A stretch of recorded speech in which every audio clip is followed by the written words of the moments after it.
Hello అండి, నమస్తే. Welcome to Bapatla రుచులు. ఈరోజు వీడియోలో మునక్కాయ కర్రీ చేసుకునేటప్పుడు ఎక్కువ టమాటా వేస్ట్ చేసుకుని ఉంటాం కదా. టమాటాతో పాటు కొంచెం పాలు కూడా వేస్ట్ చేసుకోండి. కర్రీ చాలా బాగుంటుందండి. ఈ కర్రీ రైస్లోకే కాదు రోటీల్లోకి కూడా చాలా బాగుంటుంది. పాలు వేస్ట్ చేయటం వల్ల కమ్మగా చాలా బాగుంటుందండి. టేస్ట్ మాత్రం. ఒక కడాయి ఒకటి పెట్టేసుకోండి. 3 స్పూన్స్ దాకా ఆయిల్ వేసుకోవాలి.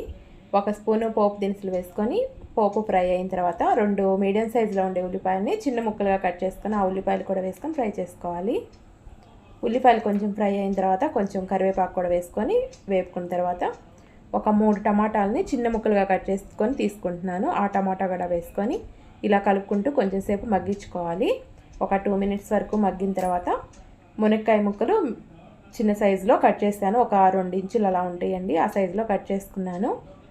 అవి కూడా వేసుకోవాలి.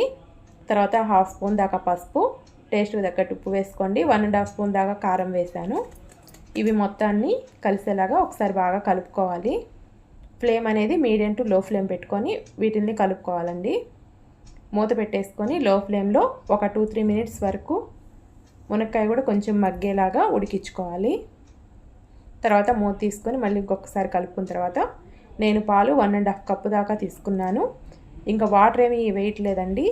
వాటర్ వేయకుండా కొంచెం ఆల్రెడీ మునక్కాయ ఉడికింది కాబట్టి ఎక్కువ పెద్దగా ఉడకన అవసరం లేదు. 1.5 కప్పు పాలు అయితే సరిపోతాయి. నేను మీడియం సైజులో ఉండే మునక్కాయలు 2 తీసుకున్నాను. ఈ క్వాంటిటీకి పాలు సరిపోతాయండి. ఈ కర్రీ దగ్గర పడేలోపు ఇప్పుడు మసాలా ప్రిపేర్ చేసుకుందాం. 2 స్పూన్స్ దాకా ధనియాలు, 5-6 వెల్లుల్లిపాయలు, 1 స్పూన్ దాకా జీలకర్ర తీసుకొని అవి కొంచెం కచ్చాపచ్చగా దంచుకోవాలి.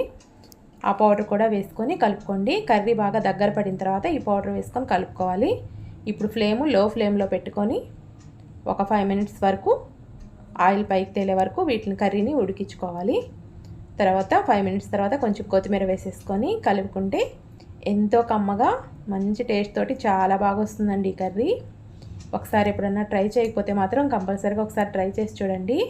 టేస్ట్ చాలా చాలా బాగా వస్తుంది. రైస్లోకి రోటీలోకి కూడా సూపర్గా ఉంటుంది కర్రీ. పెద్దగా టైం పట్టదండి. 10 మినిట్స్లో ప్రిపేర్ చేసుకోవచ్చు. ఒకసారి ట్రై చేయండి. థ్యాంక్ యూ అండి.